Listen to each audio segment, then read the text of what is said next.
Okay, so that was just a sample from Nick Land's essay Meltdown, set to audio visuals by the art collective Orphan Drift, with whom Land worked and the CCIU worked extensively throughout the 90s.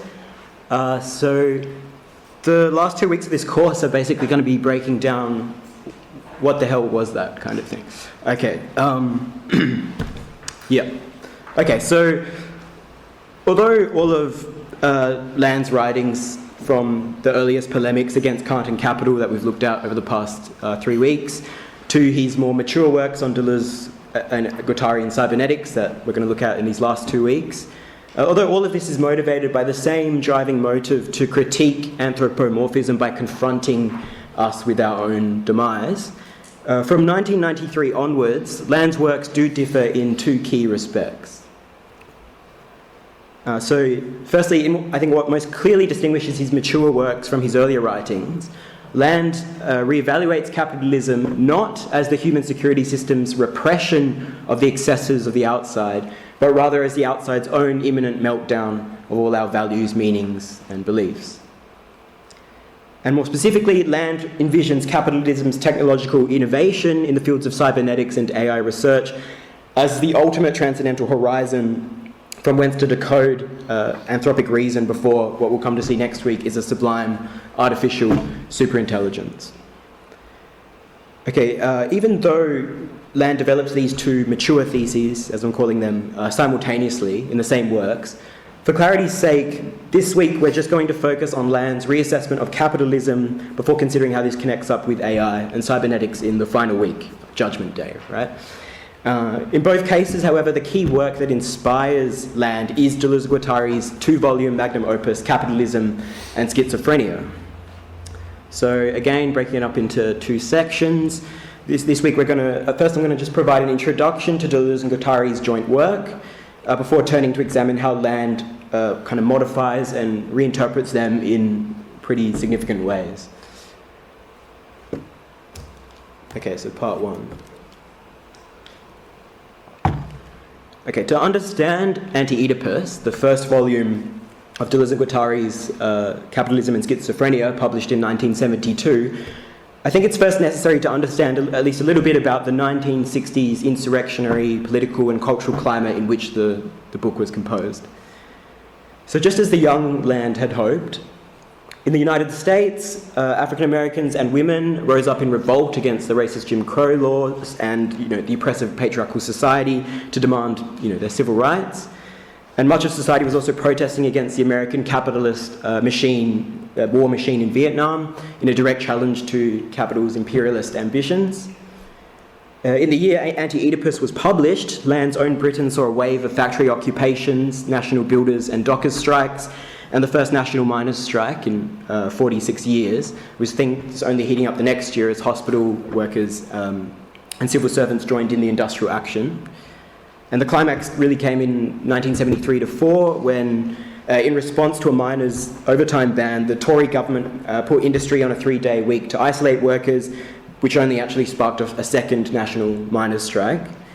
And this forced the government to call an early election to decide whether it was they or the workers who were really running the country, only for the Tory government to resoundingly lose. In the Eastern Bloc as well, 1968 saw, of course, the Czech people protest against the Soviet-backed government during the Prague Spring, forcing Russian tanks to eventually roll into the city to quell the unrest.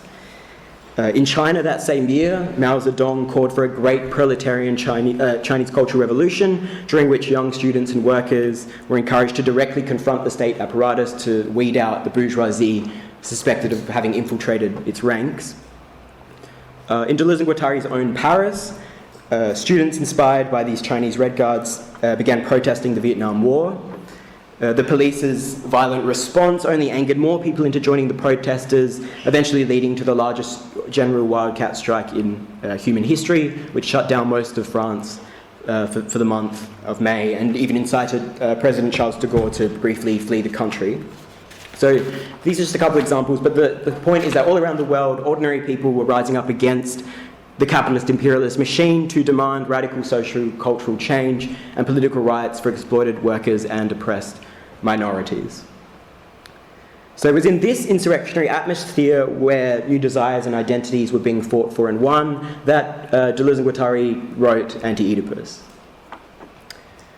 It's therefore no wonder that in the first chapter, called Desiring Machines, Deleuze and Guattari proposed to develop a theory of human desire and society by modelling both on what they call machines. The idea is that much as machines are assemblages of different parts that carry out different functions, so are humans composed of organs that produce different desires and different functions, such as mouths for eating, legs for walking, etc. And just as individual bodies are organised as machines in pursuit of various desires, so are social bodies, collectives, also organised around a division of labour to pursue the production of different goods and services which are necessary for the smooth functioning of that society or that social body.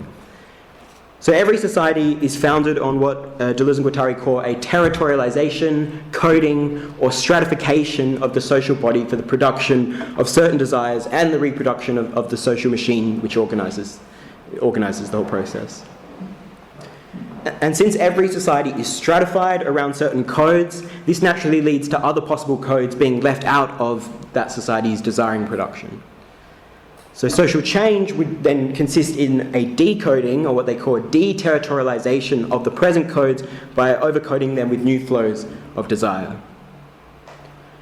Ultimately, however, no social order amounts to an absolute deterritorialization, because every society is grounded upon at least some codification of the flows of desire.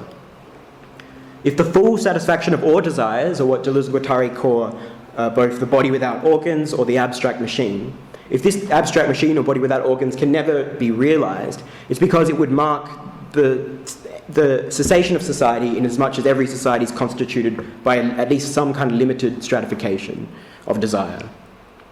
In other words, without a bare minimum of territoriality, the social machine would simply break down into an absolutely deterritorialized field of social anarchy, chaos, madness, and, of course, death.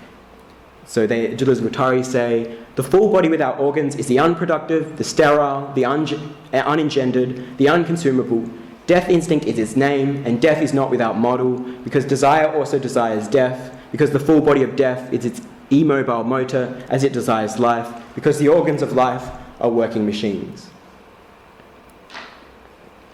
So the body without organs or abstract machine can only ever be a regulative ideal of desiring production, or the object of society's death instinct, to which society forever tends, even as it recedes.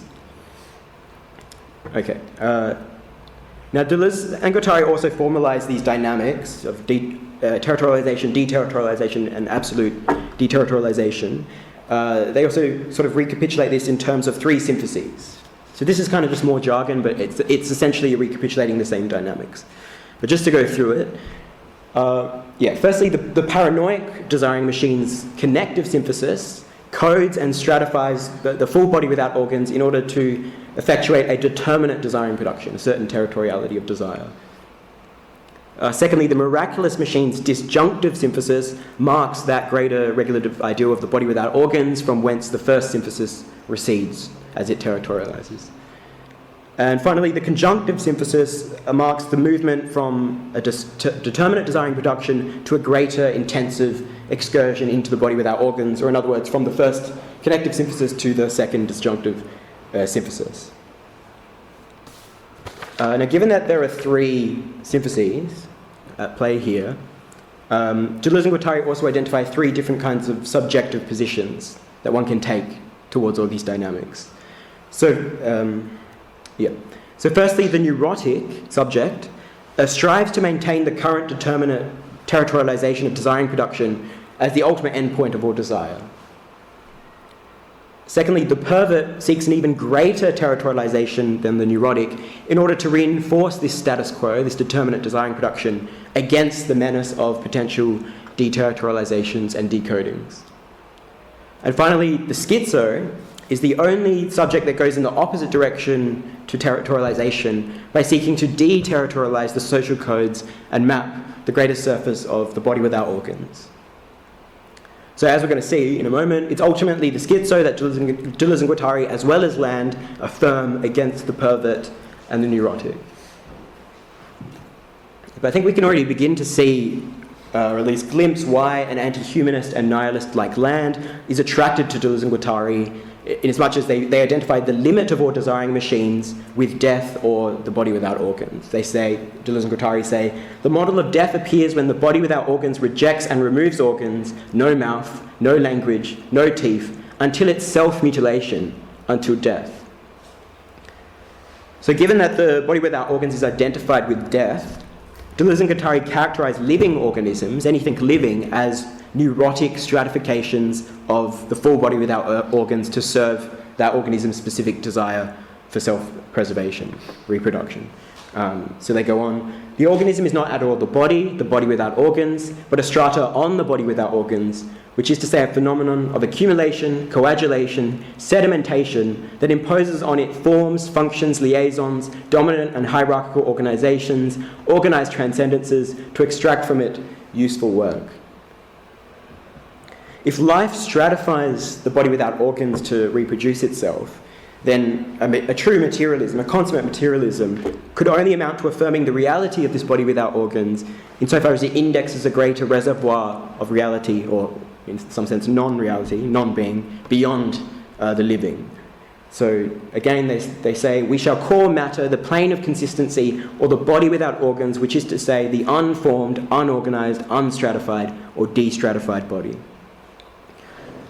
Clearly, this co-identification of matter with a death which outstrips human thought and even all life itself resonates with Land's own conception of death as the materialist weapon to be wielded against the narcissism of the organism, as we've looked at in the past 3 weeks.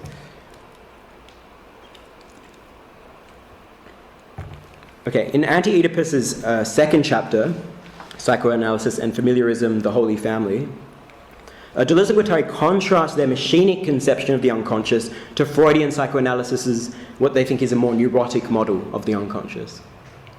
So according to them, the problem with Freud is that, and this is simplifying a bit, but it's that Freud's Oedipal complex makes this mummy, daddy, me triad the unconscious is only object of desire. But in reality, the unconscious does not seek any one determinate desire, such as the mother, but a multiplicity of desires. Because its real aim is simply to decode desire and deterritorialize on end. Freud's mistake then was to conflate a historically contingent bourgeois family as the unconscious's one true desiring production, before which all other desires are but seen as deviations, negations, and defects and perversions. In this way, psychoanalysis, as Deleuze and Guattari put it, supposes a fantastic repression of desiring machines. So what Land will particularly latch onto here is the way that Deleuze and Guattari critique the Oedipal complex for reducing the unconscious's material desiring production to humanity's parochial representation of it as the current set of social codes. So they say in the second point, all desiring production is crushed, submitted to the exigencies of representation. Seen in this light, the function of psychoanalysis is to, as a therapy, is to stratify the unconscious's potential flows of desire such that it merely produces the present anthropic order, such as that is founded upon the bourgeois family. In place of neurotic psychoanalysis, Deleuze and Guattari proffer what they call a schizoanalysis that models the unconscious on the schizophrenic's constant scrambling of all codes. By modeling the unconscious on the schizoanalysis eliminates Freud's sort of personalization of the unconscious around humanity's parochial Oedipal desire, because the schizo does not actually desire any particular fixed code, but rather the disruption of all codes, the movement from one code to another. So they say schizophrenia is the unconscious's field as well as the socio-historical field, because the unconscious itself is no more structural than personal. It does not symbolize any more than it imagines or figures. It machines. It is machinic. So, in other words, schizoanalysis does something like it de-Oedipalizes the unconscious by opening it up to ever greater intensities of the body without organs, from whence all particular psychosocial codes recede as only partial stratifications. Okay, now in Land's first detailed engagement with Deleuze and Guattari in his 1992 essay Circuitries, that we'll look at again next week. He fully endorses their critique of Freud as re-subordinating the very impersonal machinic unconscious that Freud himself discovered by ultimately conflating it with the historically contingent Oedipal complex. So Land says about Freud, instead of rebuilding reality on the basis of the productive forces of the unconscious, psychoanalysis ties up the unconscious ever more tightly in conformity with the social model of reality. All the stories lead back to Oedipus, so you want to fuck your mother. So in reality, against this vision, Freud's personalization of the unconscious is humanity's last-ditch effort to ward off the unconscious's schizophrenic scrambling of all human codes. In other words, for Land, schizophrenia is not just pre-human, but pre-life altogether, insofar as he reads the machinic unconscious as one and the same with the primordial matter before any rational and social animals like us even emerge, just then stratify this matter in order to meet our parochial ends. Land says it is not merely that schizophrenia is pre-anthropoid, schizophrenia is pre-mammalian, pre-zoological, pre-biological. It is not for those trapped in a constrictive sanity to terminate this regression.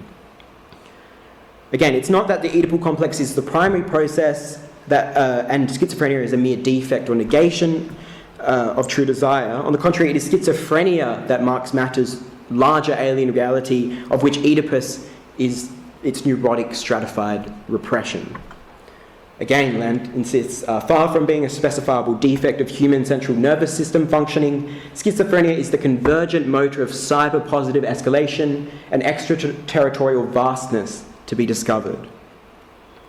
So if we view things from the schizophrenic unconscious's greater kind of material reservoir, Freudian psychoanalysis does not decode all human sense, but rather Oedipalizes or Oedipolices the real to make it conducive and consoling for our species' hubris. In the first week, we saw that Kant was right to critique dogmatic metaphysics' anthropomorphization of the things in themselves, even as Kant was only able to do so by ultimately reinforcing the primacy of the subject, as the condition of the possibility for any appearances at all. So that's ultimately why Land turns to Deleuze and Guattari.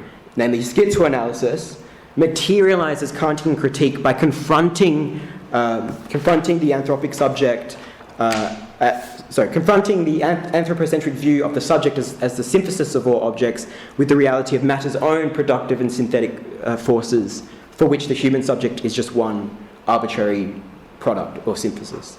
The way Land puts it, he says, schizoanalysis methodically dismantles everything in Kant's thinking that serves to align function with the transcendence of the autonomous subject, reconstructing critique by replacing the syntheses of personal consciousness with syntheses of the impersonal unconscious. Thought is a function of the real, something that matter can do. Whilst, as we've seen, Land has always waged this kind of transcendental materialist critique of both pre-critical and post-Kantian metaphysics, from 1992-93 onwards, he finds that this is best expressed in terms of Deleuze and Guattari's schizoanalysis.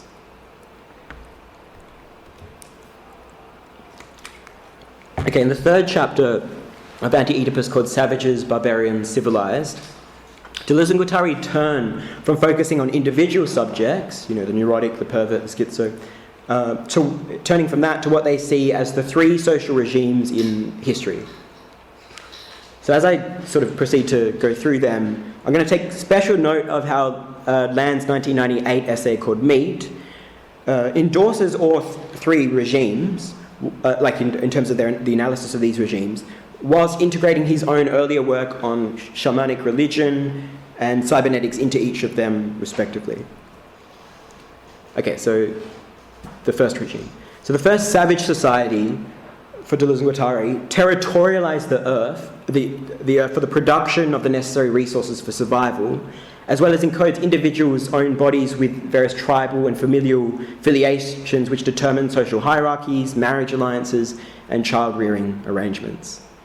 They say, savage families form a praxis, a politics, a strategy of alliances and filiations. They are formally the motor elements of social reproduction.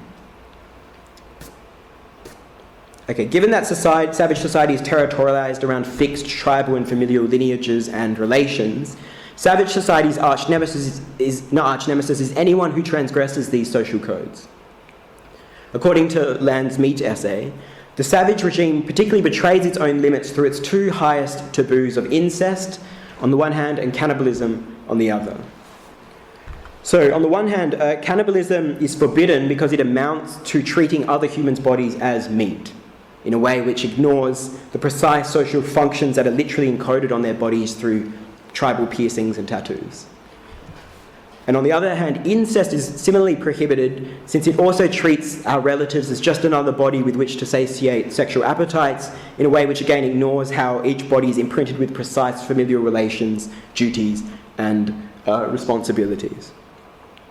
So the incest and cannibal taboos testify to how savage society functions by coding bodies with precise familial rapports and tribal alliances with an eye to the reproduction of the status quo.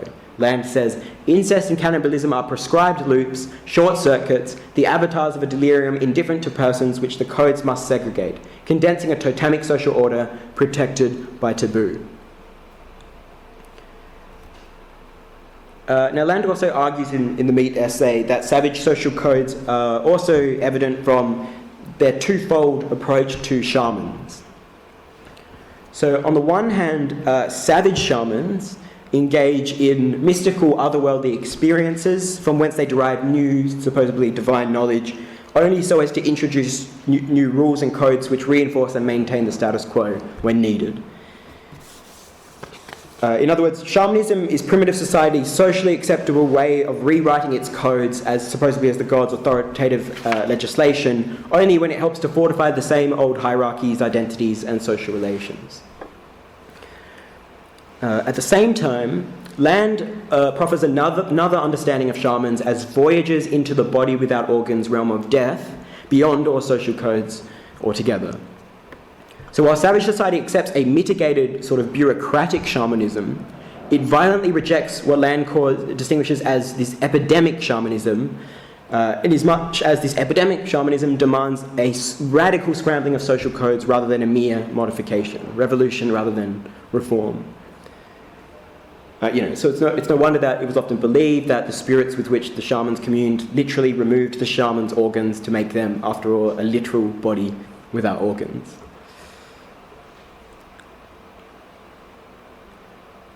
Okay, so according to Land, savage society has a twofold coding of shamans as, on the one hand, priestly bureaucratic authorities, territorializers in other words, and on the other hand, demonic feral madmen, or deterritorializers. So he says, at once monster and social agent, creature of darkness and of light, tending in one direction towards the explorer werewolf, scrambling the codes in contemporaneity with all generations, and in the other towards the bureaucratic priest, redoubling the codes with a reflexive traditional authority. So what Land's doing, in his reading of primitive society's twofold understanding of shamanism, what he's doing, as well as the incest and cannibal taboos, what he's trying to do is to precisely sort of delineate and demarcate the permitted social codes, as well as, therefore, the transgressions beyond those specific codes. So, as he goes on to say, the very territorialization of the social body into a determinate set of savage codes simultaneously delineates a limit point which haunts the society with its own potential violations. So Deleuze and Guattari's next, second despotic society emerges when an individual takes advantage of this limit point and deterritorializes the savage primitive associates by reorganizing it around the production of his own body's desires. The despotic societies that Deleuze and Guattari see as including Asiatic despots, feudal lords, royal absolutists, and even some of the socialist states, all of these determine people's identities, roles, and relations in terms of whatever the despot decrees them to be. They say the despot recuses the former community's lateral alliances and extended filiations. He imposes a new alliance and implements a direct filiation with God. The people must follow. Whereas primitive society was, we could say, neurotic in the sense that it sought to reproduce the status quo, the despot is perverse in that he seeks an absolute territorialization of all peoples and all tribes into a single empire organized around a centralized bureaucratic state apparatus. So while the despot does indeed deterritorialize the primitive socius, he only does so to create an even more rigid territorialization around his own desires. And just as Land integrated his theory of shamanism into the primitive regime, so does he link the despotic regime to his earlier critique of religion and patriarchy. So in Land's view, the despot territorializes society through the introduction of a monotheistic religion to which all are obliged to obey as the one true doctrine of God. He says, monotheism arrives as a break from ancestrality affected by a transcendent instant that overcodes all genealogy and serves the ambivalent integrity of taboo. The purest instance of despotism is a holy book, scripting patriarchy. So the reference to patriarchy is obviously recalling his earlier critique of class society as organised around women's oppression, as we saw in the first week. So here, as early on in Land's first essay, Land again is arguing that the despot has to repress women's sexual freedom in favour of monogamy to ensure the bloodline of the despot's heirs. Since Land sees both religion and patriarchy, as we've seen, as the despotic regime's two key pillars, as well as transgression or exogamy as the primitive society's taboo, we can already, I think, begin to surmise that what Land is ultimately advocating is anything that can break with both the primitive and the despotic society through a far more heretical deterritorialization.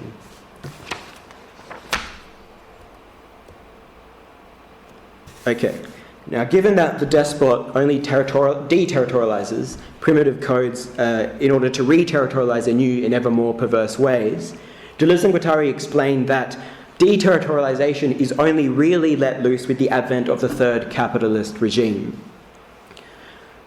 The idea is that since capitalism is organized around the production of goods to make money, that is then invested to produce more goods, to make more money, to be reinvested to make more goods and more money, and so on ad infinitum, capital can never rest content with reproducing the same goods and fixed identities. Rather, capital has to constantly create new desires for new goods and identities to increase its profits through what Deleuze and Guattari call a generalized decoding of flows. Whereas previous societies were founded on the production of specific fixed goods and social functions and identities, to sustain the status quo, capitalism's drive for profit means that it has to create desires for new goods as well as new identities that come packaged with those desires in order to reproduce itself anew. And according to Deleuze and Guattari, capitalism achieves this general decoding through two key innovations. Firstly, the form of capital money, and secondly, the form of the free worker. So on the one hand, capitalism uses money as a universal equivalent, which abstracts things from their fixed use value so that they can take on exchange value and be used for many other purposes. For example, desiring production is no longer fixed around producing food, clothing, and shelter as the necessary resources for bare survival, as perhaps in the primitive regime. Instead, to make more money, new desires for new products and the identities they help create have to be introduced, such as the desire for specific and luxury, foods, designer clothes, and things like this, as well as entirely new goods like, mansions, televisions, and whatever else. Or, to give another example, sex is no longer coded for the sole purpose of forming marriage alliances to reproduce new labour as per previous societies. Instead, sex is commoditized by taking on new desires, identities, and relations, such as through the cosmetics, fashion, and sex industries, which encourage specific kinds of erotic desires and specific kinds of fetishes, which are not obviously directly necessary for sexual reproduction of new labour. So the idea is that by commoditizing the basic resources for survival beyond their use value, as well as introducing new goods and products altogether, capitalism is constantly decoding fixed identities, values, and social relations in the pursuit of ever greater profit.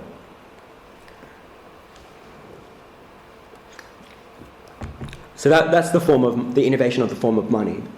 And then the second innovation is that capitalism is only able to produce an abundance of new goods and services through a large global labour force. So to that end, capital has to emancipate, or abstract workers from their sole function to meet the despot's needs, such that they become free to work for capitalists in order to produce new goods and new desires, right? The idea is that by transforming the serf into the proletariat and goods into exchange value, capitalism abstracts people and products from any one code so that they can be deterritorialized on end. And in this way, the capitalist machine tends towards the body without organs beyond all determinate functions and coded flows of desire. So Deleuze and Guattari say, to the idea of the code, capital has substituted in money an axiomatic of abstract quantities which always goes further in the movement of the socius's deterritorialization. Capitalism tends towards a threshold of decoding which undoes the socius to the profit of a body without organs. So by decoding all fixed identities, relations, and use values in its drive for profit, capitalism exposes how all previous societies are only limited, parochial stratifications of desiring production's true potential for absolute deterritorialization. Given how Deleuze and Guattari initially characterized capitalism as, in some sense, the universal truth of history, this plane of absolute deterritorialization, Land seizes on capital as a concrete model for enacting the critique of all living organisms' parochial stratifications of the body without organs or of death. Again, since capital is spurred on by the profit motive, it has to constantly create new relations and goods to sell to people in a way which scrambles all fixed codes and rigid desires. To explain this in his own terms, Land likens capitalism, kind of weirdly, to excrement, insofar as Freud showed how the pre-Oedipal child at the anal stage does not have a fixed investment in what excrement is as something to be spurned or something that should be repulsed. On the contrary, the infant can also fetishize their anus and excrement as objects of desire.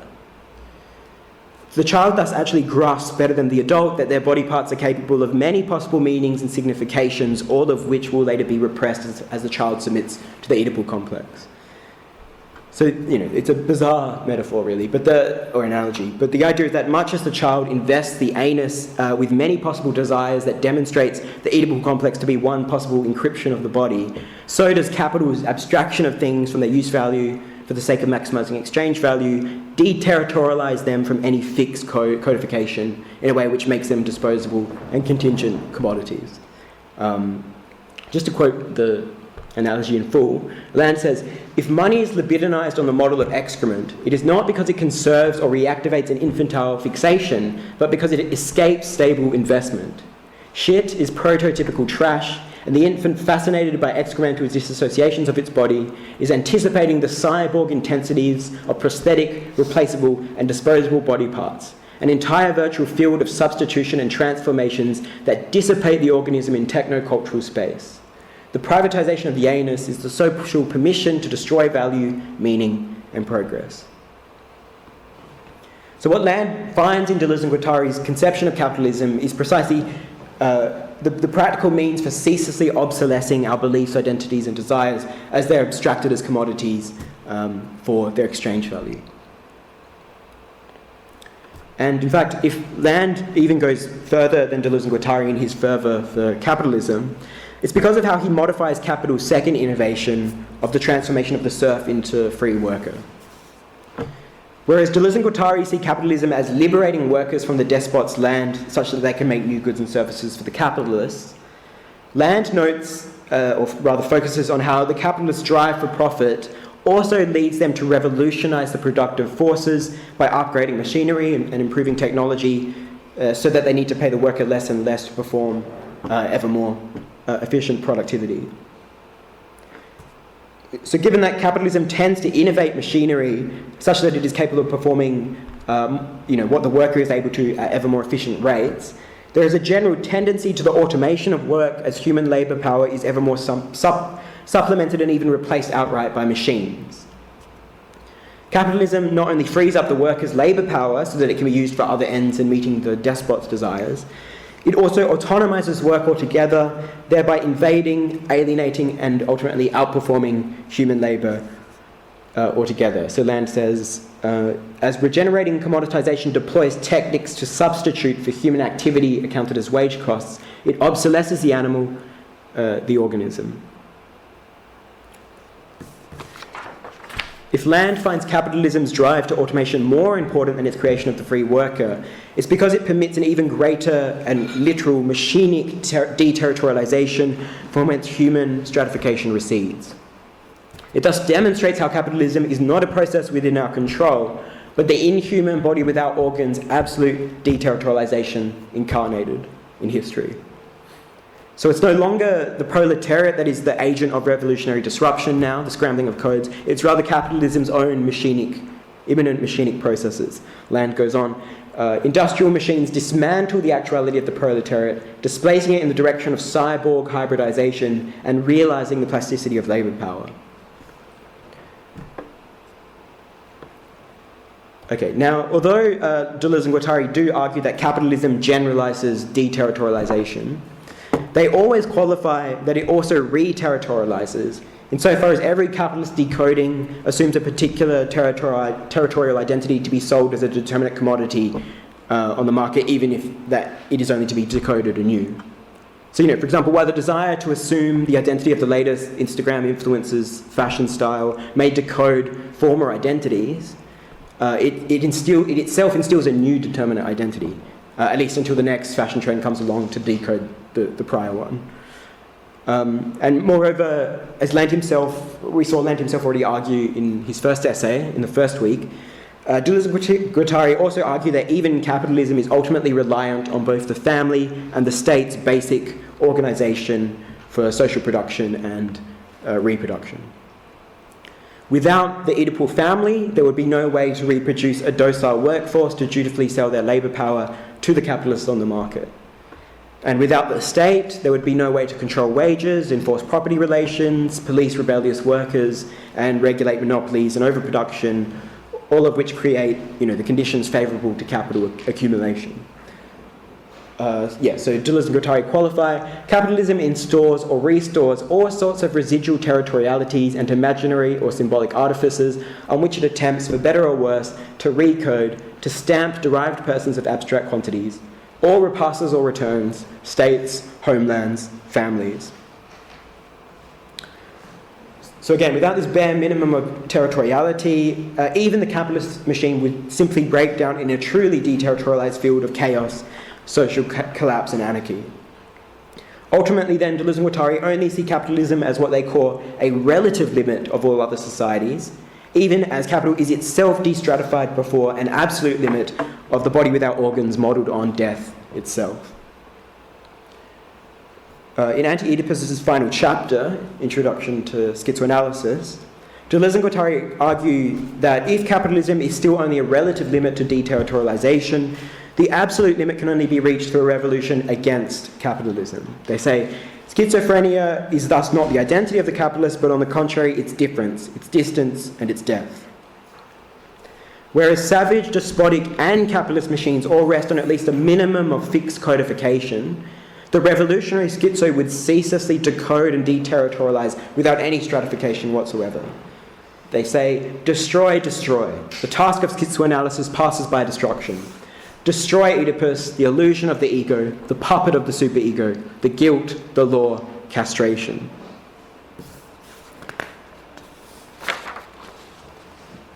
So in the final analysis at the end of Anti-Oedipus, Deleuze and Guattari side with anti-capitalist revolutionary forces against capital as still too despotic, even if they don't really specify what those forces would concretely look like beyond the necessity for them to destroy.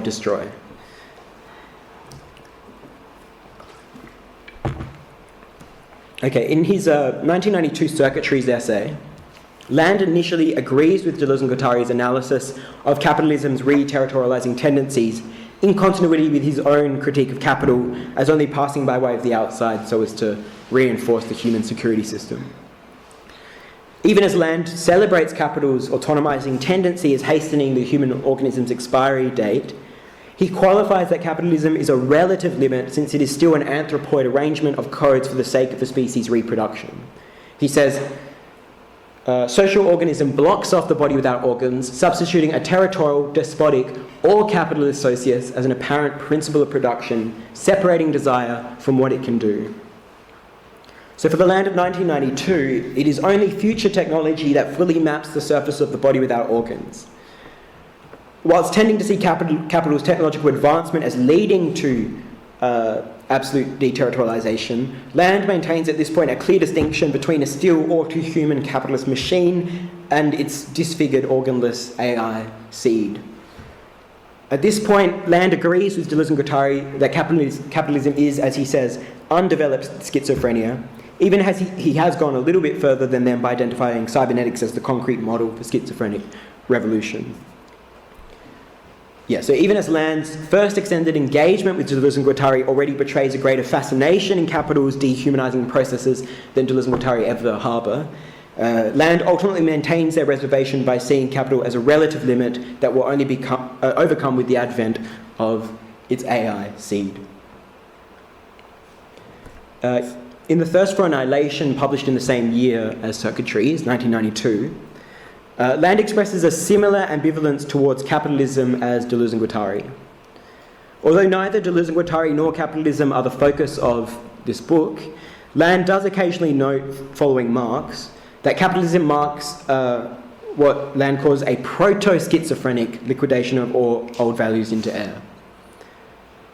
Land's description of capital as a prototypical rather than a full-blown schizophrenia, I think, indicates that he is still maintaining his earlier view of capitalism as the historical basis for his two major theoretical nemeses of Kantian transcendental idealism and phenomenological deconstruction. So, for example, throughout the book he says things like, to describe Kant and capital as two sides of the same coin is as necessary as it is ridiculous, and also, deconstruction is like capital, managed and reluctant change. At several other points throughout Thirst for Annihilation, Land also uses the term capitalism and humanism interchangeably as the key object of his critique. So, for example, he says, humanism, capitalist patriarchy, is one and the same thing as our imprisonment.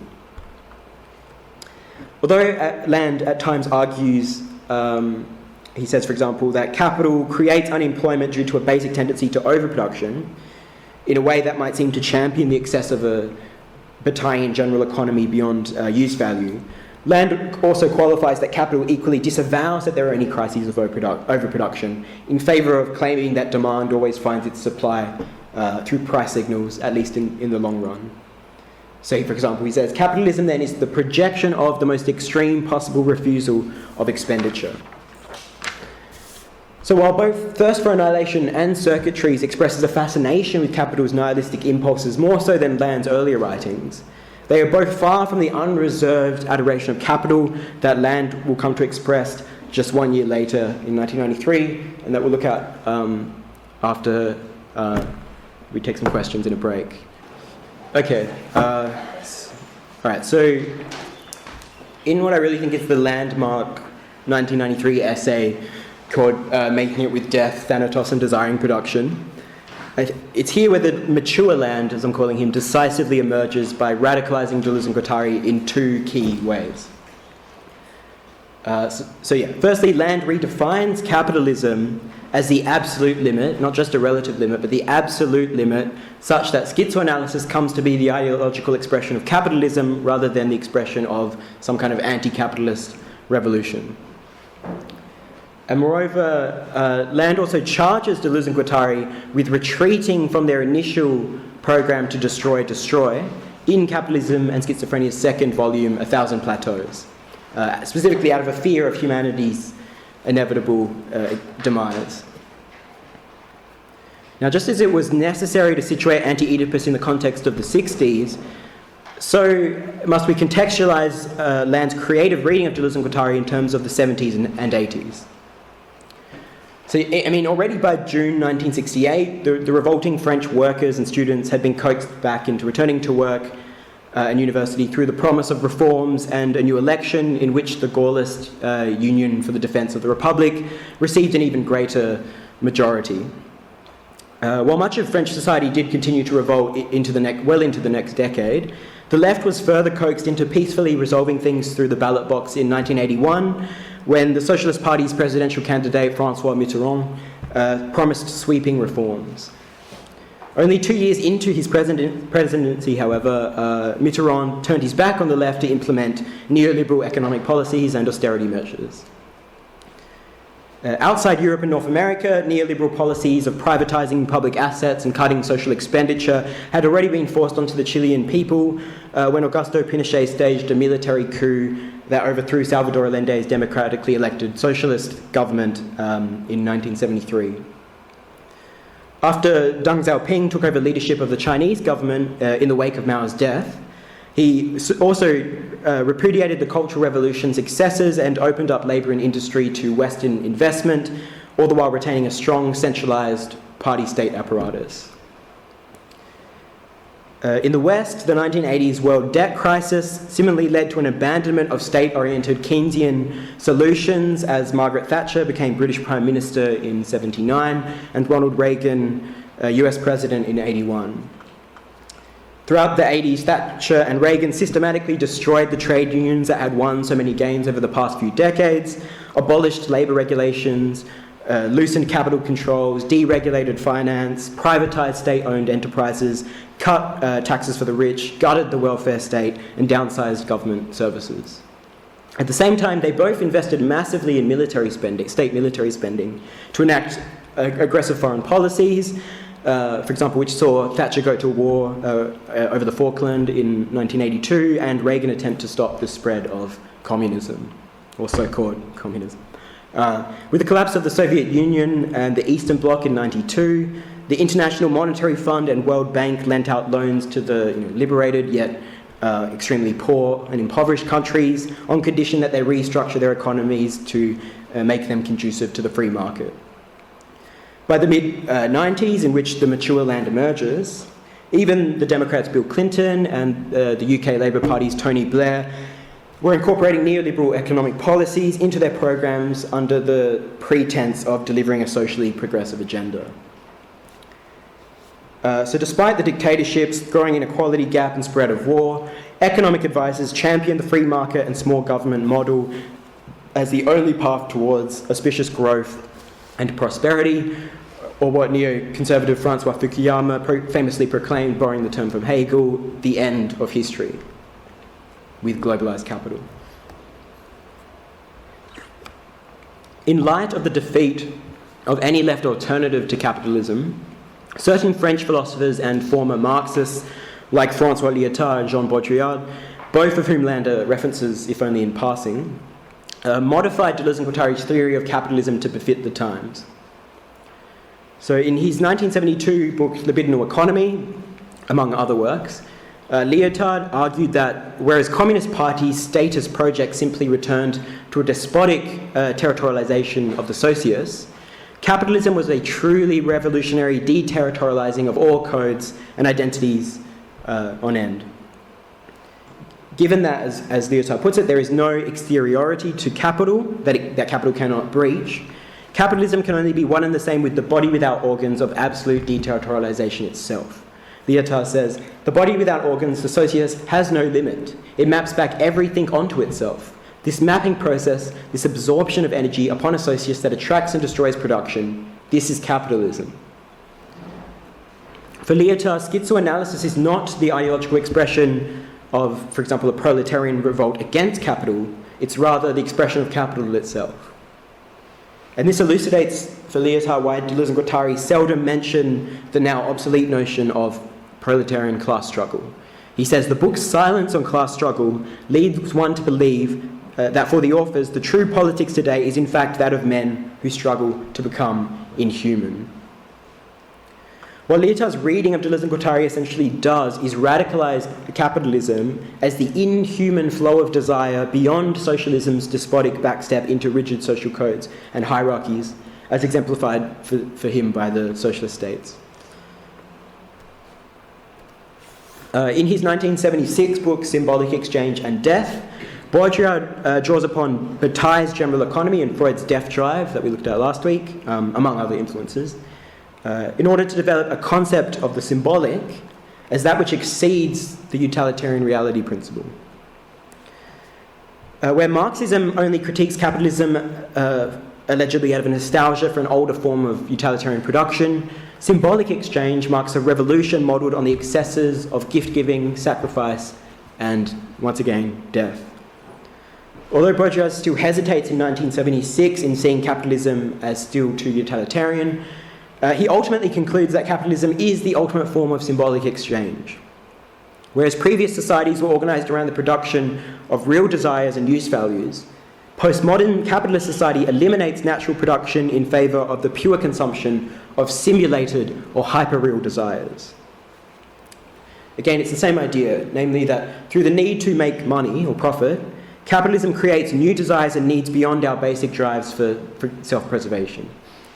If capitalism amounts to a symbolic exchange beyond fixed use value, it's because its drive to profit requires the creation of new simulated or symbolic desires beyond the necessary resources for survival. Capital's symbolic exchange thus exposes how what we imagine to be fixed real desires are in fact arbitrary, contingent, and imaginary, since there are many possible others. In this way, capitalism turns the very process of producing the resources for survival into the process of death and simulation. Baudrillard says, life rendered to death, this is the operation of the symbolic. And the primacy of consumption elucidates both the gradual disappearance of the factory and strikes, and the growing class of salaried consumers and non-productive protesters like the students of May '68. It's no longer a proletarian revolution against capitalism that will melt all desires into air, but now capital itself in its attempts to maximise profit through increased consumption of new goods and desires and services.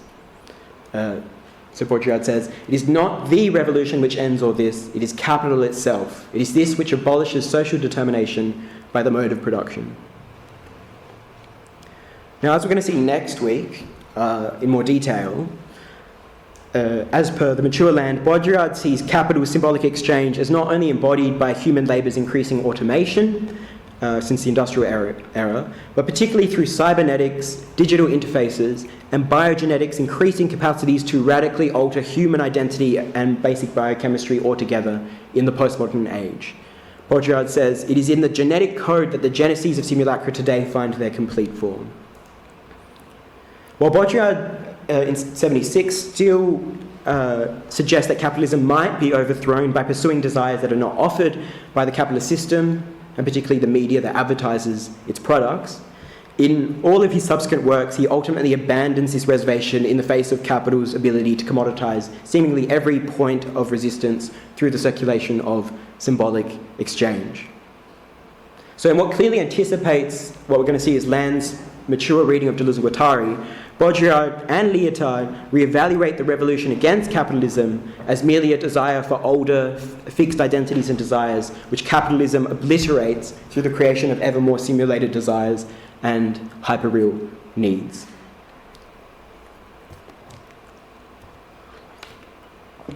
Okay, so in the first part of Making It with Death, brilliant title, Land begins by arguing that capitalism is the concrete model for the schizoanalytic critique of all anthropic codes. Capital's profit motive demands a constant production of new desires, identities and codes, which scramble all the old ones before they too are scrambled anew by still more novel and innovative codes. He says capital propagates virally insofar as money communicates addiction, replicating itself through host organisms whose boundaries it breaches and whose desires it reprograms. Money is not a matter of possession, but of liquidity, deterritorialization. Money communicates with the primary process because of what it can melt, not what it can obtain. Whereas science tends to subsume new discoveries into older explanatory paradigms, and philosophy is still bogged down by a pre-critical, dogmatic, phenomenological tendency, capital alone proffers a sufficiently radical critique of all human values, beliefs and meanings as it commodifies and obsolesces them over its entropic course. Again, Land says, critique belongs to capital because it is a self-perpetuating movement of deregulation whose tendency is towards an increasingly radical prioritization of the interrogative impulse. For Land, then, it no longer makes sense to speak of the death of capitalism because capitalism is death itself, as it absorbs all things into its body without organs. He says, death is not an extrinsic possibility of capital, but an inherent function. The death of capital is less a prophecy than a machine part. It's in this sense that Land likens capital, in another bizarre analogy, to cocaine. Like the drug, capital produces both homeless addicts whose lives it ruins and rich bankers who have their own near-death experiences by overdosing on expensive drugs or, making risky investments on the market. On Land's reading, capitalism does not originate in individuals' psychological trait of greed, which would assume that they have agency over the process. On the contrary, capitalism disrupts the pursuit of greed by obliging capitalists to sacrifice billions to the invisible hand, only so as to produce more billions to be sacrificed again. He says, the obsolete psychological category of greed privatizes and moralizes addiction as if the profit-seeking tropism of a transnational capitalism propagating itself through epidemic consumerism were intelligible in terms of personal subjective traits. Wanting more is the index of interlock with cyber-positive machinic processes and not the expression of private idiosyncrasy. In Land's view, the rich bourgeoisie do not benefit from capitalism any more than the poor proletariat, since both find themselves deprived, deadened and overdosing before the fluctuations of the market. For both the workers it alienates and the capitalists it flagellates, capital testifies for Land to a higher cosmic power of the real itself, which could care less about human interests that it subverts and undermines through its indifferent flows of desire. In particular, Land sees capital as deterritorializing anthropoid desiring production through its constant drive to increase profits by revolutionizing the productive forces. We've already seen briefly how Land sees capitalism as tending towards labour's increasing automation, in a way which abolishes the proletariat in favour of machines capable of ever greater productivity. Land also sees market-oriented software upgrades, for example high-frequency trading, as increasingly automating commercial trading as computer algorithms decide and conduct all transactions at speeds prohibiting any human intervention because of because our biological body clocks are simply too slow to intervene in the process. So, for example, he says, monetarizing power tends to effacement of specific territorial features as it programs for my... Oh no, so that's the wrong one. The postmodern meltdown of culture into the economy is triggered by the fractal interlock of commoditization in computers, a transcalar entropy dissipation from international trade to market-oriented software. And Land further envisions the commoditization of computers as leading to a decoding of human identity. He says, monetarizing power tends to effacement of specific territorial features as it programs for migration into the cyberspace. Land is here referring to the way that the home entertainment computer that we all have permits us to digitally represent ourselves through avatars with entirely different personalities and looks, be it through choreographed social network profiles, anonymous posts, or completely inhuman online video game characters. And moreover, the internet enables us to enter into new relations with people from all over the world and different ideas in a way which bypasses the geographical, real-world, time-space constraints. Next week, we're going to see, in particular, how Land envisions, as he puts it, prices as encoding science fiction narratives, insofar as capital's technological advancement promises to alter our basic human biochemistry through genetic engineering, cognitive enhancements, and organ transplants in what will actually amount to a literal body without organs, or at least without wetware organs.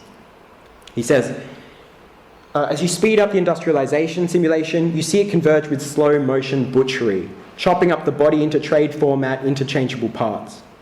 The full labour market cycle blurs into a meat grinder.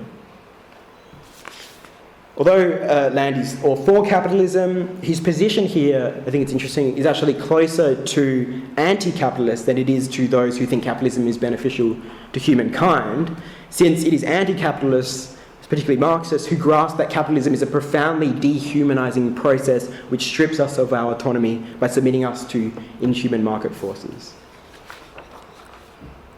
The difference, obviously, between the anti-capitalist and Land is that not only does Land think that we cannot do anything about this, such that the anti-capitalist moral outrage is in vain, he also thinks that we should actually affirm this, at least if our goal is transcendental, that is, to grasp the real by stripping it of all anthropomorphic dissimulations.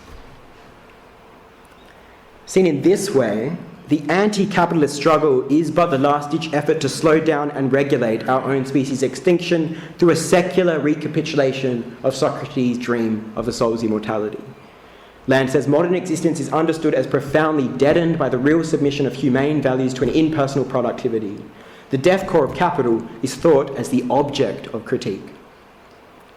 Despite the humanist best efforts to resist capitalism's alienation of anthropic meaning and value, Land argues that it is in vain insofar as capital is capable of commoditizing all things, including even resistance itself, such as, in the form of mass-produced Che Guevara and Mao Zedong, T-shirts and paraphernalia, and which, sell rebellious identities on the marketplace. He says, communist iconography has become raw material for the advertising industry, and denunciations of the spectacle sell interactive multimedia.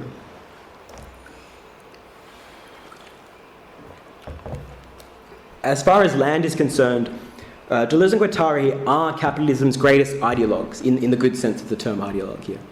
And I think we can better grasp, or get a better grasp of Land's reading of Deleuze and Guattari by looking at a 1995 review article he wrote on 2 books on Deleuze and Guattari, namely Manuel Delander's War in the Age of Intelligent Machines and Brian Masumi's A User's Guide to Capitalism and Schizophrenia, Deviations from Deleuze and Guattari. So in this article, Land laments that Deleuze and Guattari's insights into an inhuman machinic intelligence have been distorted through what he calls the post-structuralist presumption as to the priority and quasi-Saussurian determination of the sign, the counter-ideological essence of left political discourse, and the representational organisation of the unconscious. According to Land, only Masumi and Delander go against this humanist regression by reading Deleuze and Guattari, as he puts it, in the direction of complex materialism. Certainly, neither are completely immune from their own idealistic tendencies. So on the one hand, Masumi's reading of Deleuze and Guattari is hampered by a personalisation of capital in terms of individual capitalists in an effort to imagine that we can revolt against its dehumanising commodification of all things. Land says, Masumi's superb and necessary analysis is marred by a residual personalisation of social forces. It is always a question of the capitalist and greed rather than of pension funds on automatic and anonymous capital formations, and an inane, folkish eco-panic, that is, the impending death of the planet.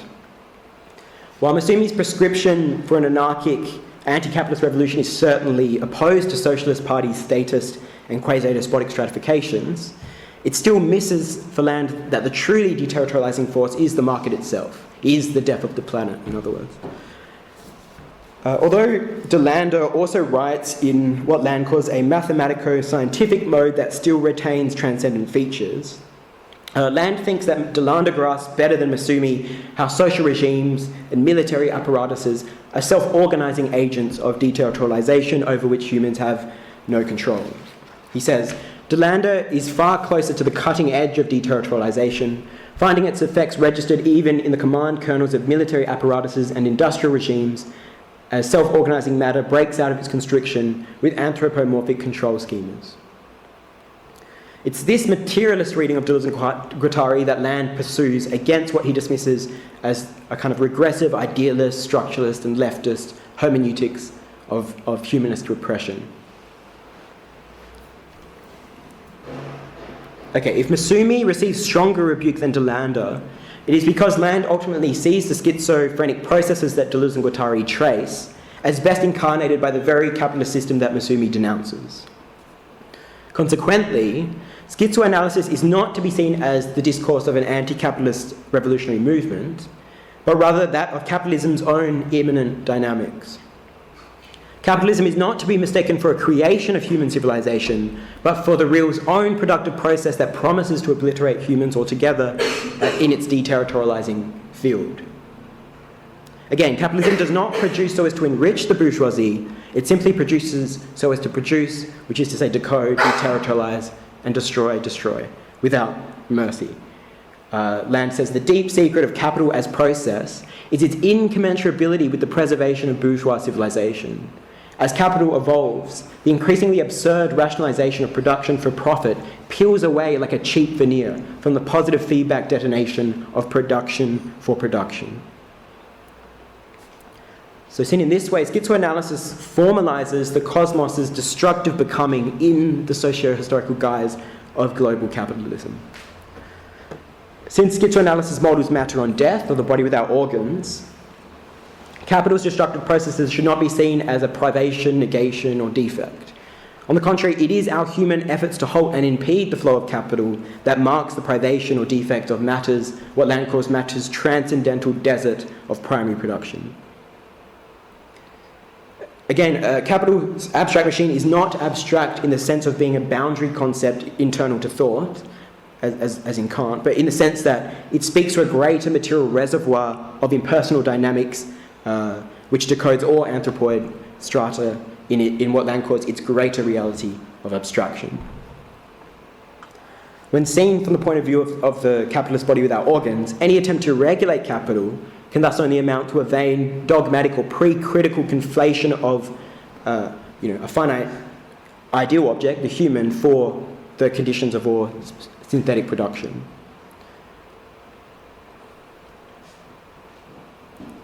Okay, although Land draws on Deleuze and Guattari to develop his notion of capitalism as a regime of generalized deterritorialization, he rejects their corollary that capitalism also re-territorializes in what amounts to an abandonment of his earlier critique of capital as inherently fascist, as we've seen over the past 3 weeks. So in the second part of Making It with Death, Land proposes to explain why Deleuze and Guattari ultimately advocate a revolution against capitalism by arguing that they recoil from capital's absolute deterritorialization by conflating it with fascism's supposed death instinct in 1,000 Plateaus. So, in both volumes of Capitalism and Schizophrenia, fascism is the name for the primary enemy which Deleuze and Guattari oppose at all costs. In Anti-Oedipus, fascism is identified with the despotic re-territorialization of schizophrenic decoding. Although Deleuze and Guattari continue to condemn fascism as the most dangerous threat of all in 1,000 Plateaus, Land contends that the referent of fascism changes such that it no longer denotes a perverse re-territorialization, but rather an excessive deterritorialization. So, for example, in a chapter, or plateau as they call it, called How to Make Yourself a Body Without Organs, Deleuze and Guattari provide a series of examples of body without organs that literally mutilate and deprive themselves. So, for example, the hypochondriac who always thinks something is wrong with them, the paranoic who constantly imagines they're being persecuted, the schizo who splits themselves in two or multiple personalities, the drug addict who is always at risk of overdosing, the masochist who self-harms, and my personal favourite, the medieval knight who performs great deeds for his lady without ever actually consummating. So whereas in Anti-Oedipus they affirmed that the schizo's goal was to destroy, Deleuze and Guattari now reject such masochistic practices as an improper way to channel desiring production, since it can lead to our literal death. And this is why they critique what they call Freud's ridiculous death instinct, for thinking that we only get pleasure in death, when in fact we should avoid such morbid delights so as to continue desiring in mitigated, yet what they call better and less monstrous ways. To this end, Deleuze and Guattari qualify that although the body without organs is opposed to the organism's perverse territorialization, as they say, its enemies are not organs as such. Rather, a minimum of organization is now suggested so that we can go on living and hence decode and create anew, albeit in ways which do not completely destroy us. Deleuze and Guattari thus repeatedly advise that we show the prudence, that's their word, the prudence to deterritorialize in ways that create new identities and relations for humans whilst avoiding actual self-harm, madness, death, and social collapse. They say, we invent self-destructions which are not confounded with the death instinct. To undo the organism has never been to kill oneself, but to open the body to connections with an agency. Since a minimum of stratification is needed for a human to go on living and creating, Deleuze and Guattari even go so far as to say that the worst case scenario is not to be too stratified, but rather to be too de-stratified. They say the worst is not to stay stratified, organised, signified, subjugated, but to precipitate strata in a suicidal or demented meltdown. So at this stage there are now not just one, there are three bodies without organs in Deleuze and Guattari. There's firstly the prudent or full body without organs that channels desires in anthropically acceptable ways. That's the good body without organs. And then there's the masochistic or empty body without organs that leads to our literal debasement and destruction. And finally, a cancerous body without organs that spreads the masochist suicidal drive to all of society. So by referring to the full body without organs, they advocate as this is their term, a relative deterritorialization. We can see that Deleuze and Guattari have renounced the original schizoanalytic program of absolute deterritorialization. In a later chapter, or plateau, called Micropolitics and Segmentarity, Deleuze and Guattari go even further in their condemnation of the cancerous body without organs by linking it directly to fascism.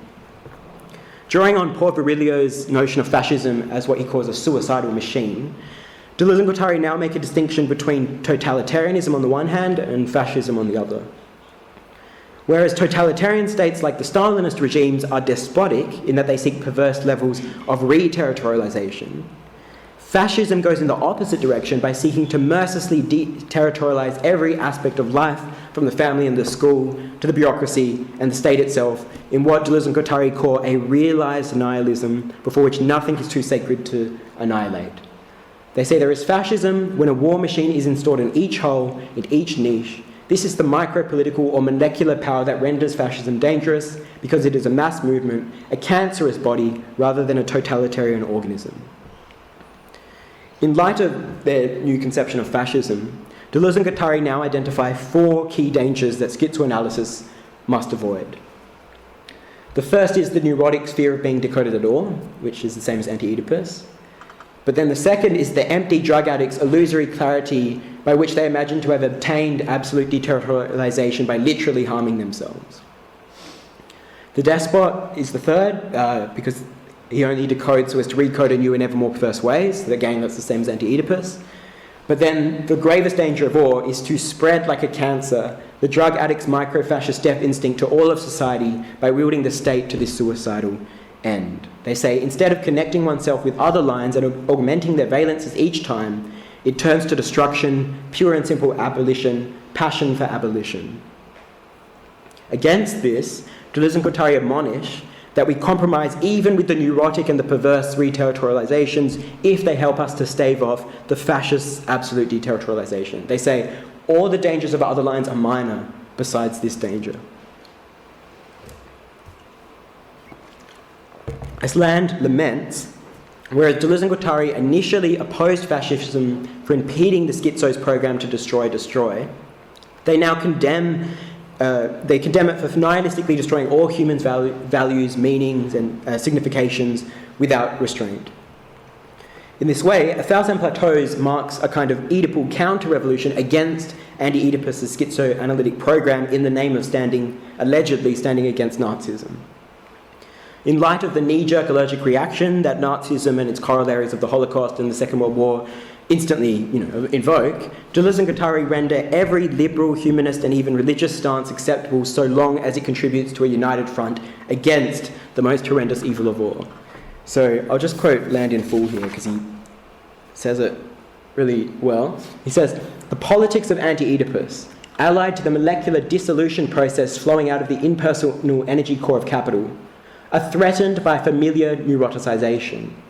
In the end, this is nothing less than the contemporary citadel of Oedipus.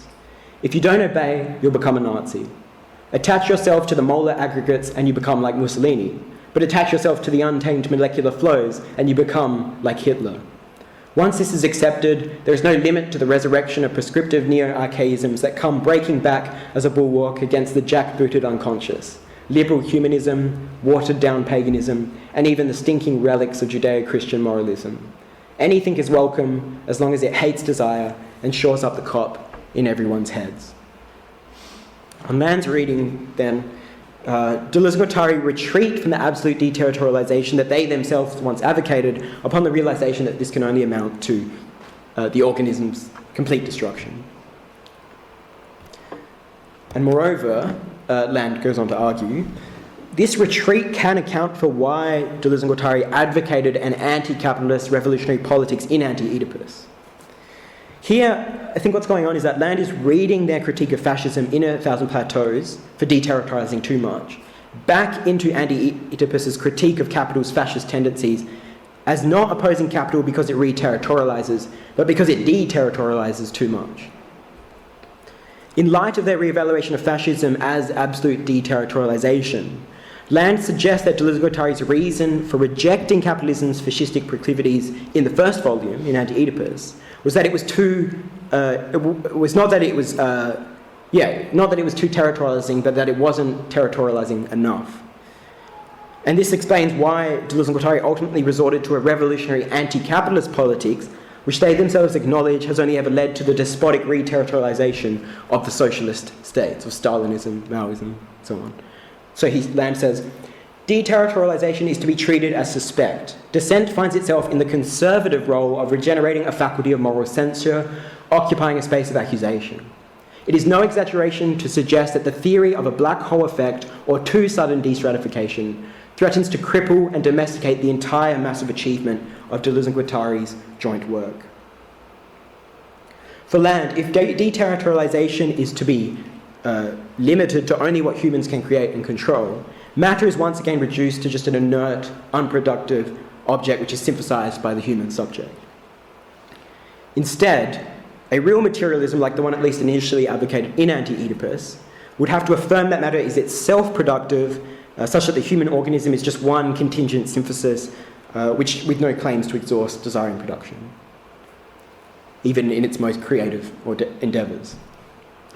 So by supplementing Deleuze and Guattari's schizoanalysis with an unrelenting thanatic drive to avoid the former's re-territorializing tendencies, what Land is doing is he's fashioning a schizoanalysis that no longer consists in decoding only so as to open up new possibilities for humans, but rather to pursue an inhuman matter's own productive processes even as it leads to our abolition. And given his rejection of the death instinct as fascist, Land concludes making it with death by proffering a five-fold criteria for what it really means to be a Nazi. In other words, how to Nazify your body without organs. Firstly, a Nazi psychologizes the impersonal flows that divide society as a conspiracy waged by some, malicious other, be it the foreigner, the Jew, the communist, the degenerate artist, or the promiscuous woman. Land says, wherever there is impersonality and chance, introduce conspiracy, lucidity, and malice. Look for enemies everywhere. The Nazi also rejects Freud's account that we looked at last week of a non-agentic will in favour of Kant's conception of will as the duty to reason's unconditional law. Land says, burn Freud and take desire back to the Kantian conception of will. Wherever there is impulse, represent it as choice, decision, the whole theatrical drama of volition. Moreover, the Nazi Oedipalizes impersonal historical processes by imagining that they are rationally governed by great despotic leaders like Hitler, whose commands they slavishly execute. In other words, revere the principle of the great individual, personalise and mythicise historical processes, love obedience above all things. From his penchant for the despotic regime, we can see that the Nazi is also nostalgic for traditional beliefs, values, hierarchies, and identities, therefore seeing anything new as a threat to the idyllic past, the golden age. So Land says, foster nostalgia for what is maximally bovine, inflexible and stagnant, a line of racially pure peasants digging the same patch of earth for eternity. And finally, given his penchant for the status quo, the Nazi distrusts anything different or rebellious, such as women, creative artists, and other ethnicities. Instead, so-called degenerate races are to be forced into labour camps to produce the wealth of, these racially pure peasants. Women are domesticated for the sake of reproducing Aryan clones, and art is tasked with only representing the world as it is, rather than as it could or will be. In other words, rigidly enforce the domestication of women, distrust art, classicise cities to eliminate the disorder of uncontrolled flows, and persecute all minorities exhibiting a nomadic tendency. So through this kind of 5-point criteria, Land separates absolute deterritorialization from Nazism, since the death instinct has no interest in carving out national territories, psychologizing historical processes, and encoding fixed racial and sexual identities. On the contrary, Thanatos wants everything that the Nazi despises. Social anarchy, exogamy, women's liberation, and creative geniuses giving new rules to art. On the contrary, It is Deleuze and Guattari's anti-fascism that is itself fascist, in much as it seeks to construct wars to keep the barbarians from invading the polis, the city of God. Land says, trying not to be a Nazi approximates one to Nazism far more radically than any irresponsible impatience in destratification. Nothing could be more politically disastrous than the launching of a moral case against Nazism. Nazism is morality itself. Whereas the struggle against fascism betrays what Land calls a complicity with phenomenology, insofar as it idealistically imagines that we are able to reduce the outside to the rules of the inside, of the human security system. Land argues that a consummate libidinal materialism must conceive all such efforts as the futile attempt to ensnare matter's impersonal flows of creative energy into the spidery cobweb of reason.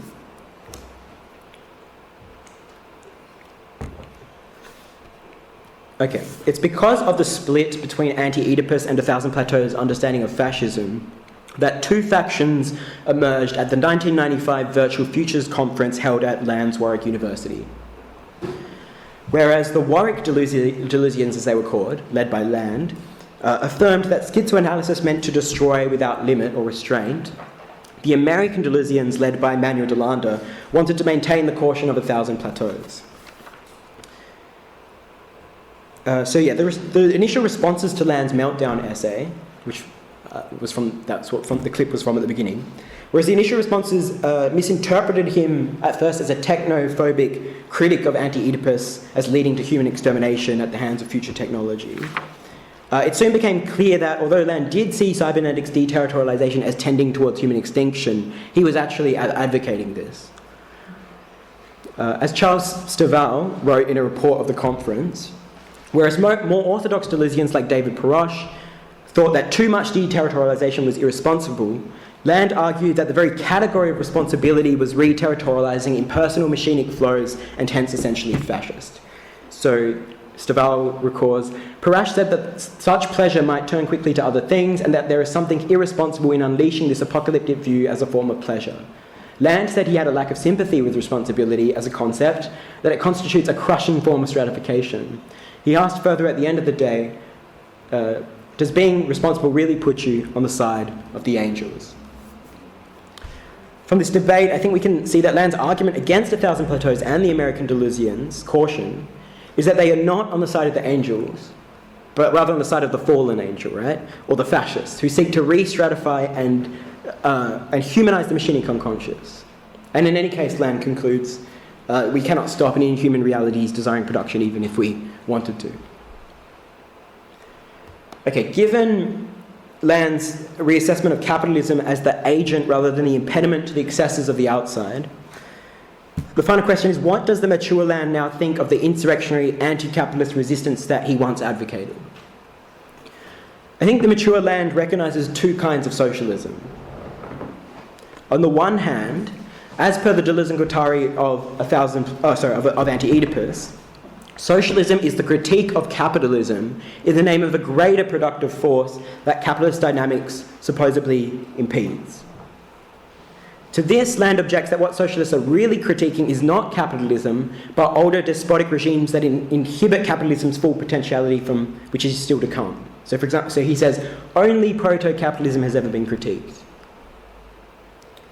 More often than not, however, Land suspects that socialists are, like the Deleuze and Guattari of A Thousand Plateaus, not really critiquing capitalism for being too unproductive, but rather for being too revolutionary, too alienating, and too chaotic. Seen in this way, socialism is itself the despotic nostalgia for humane values and stable meanings that capitalism is increasingly rendering obsolete. In a 2007 post on the CCIU's blog called Critique of Transcendental Miserabilism, which is also in Feng Numina, Land argues that instead of pursuing, for example, Mao's Great Leap Forward or Khrushchev's claim that the Soviet Union will bury Western imperialism with an even greater acceleration of the productive forces, contemporary Marxists, or what Land calls transcendental miserabilists, have adopted an Adornian pessimism that acknowledges capitalist growth is unequalled, whilst rejecting the very productivity they once wanted as dehumanizing.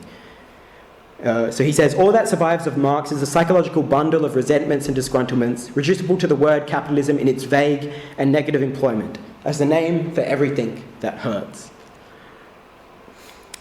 In Land's view, transcendental miserabilism has no positive vision of the future to offer, but only the negation of what is and what will be in favour of inferior forms of social production. So the irony, I think the real irony here is that the socialist left for Land are now the conservatives seeking to sustain the status quo, whilst the pro-capitalist right are revolutionaries struggling to unfetter capitalism from supposedly all despotic restraints. Of course, unlike the old socialist dream, capitalism is bringing about a revolution that does not implement a new society, but rather the destruction of civilization as such, human civilization. So here, Land actually agrees with the transcendental miserabilists, or the Marxist assessment of capitalism as marking humanity's debasement and eventual destruction. For example, he says, it's not unreasonable that capitalism should become the object of this resentful denigration. So, yeah, I think it's crucial to see that Land's argument in support of capitalism is not that of typical conservatives and libertarians who contend that capitalism is good because it generates the wealth of nations and human prosperity and so on. On the contrary, for Land, capitalism is good precisely because it is brutal, destructive, and will even wipe us out one way or another, be it through nuclear war, ecological catastrophe, or, as we'll see next week, the technological singularity. Certainly, capital enriches a tiny minority of humans, but this is only to camouflage itself as the gratification of our eros, which it will eventually repurpose for another, much more morbid purpose altogether. So what those in the alt-right movement who identify Land as their ideological ally fail to grasp is that Land praises capitalism for precisely the same reason that anti-capitalists condemn it. It will lead to our destruction. If this is to be seen as something joyous for Land, it's because his commitment is not to humanity's betterment, but rather to an absolute, if inhuman, knowing of the real, which our species' hubris can only dissimulate. So we end with the dance of death.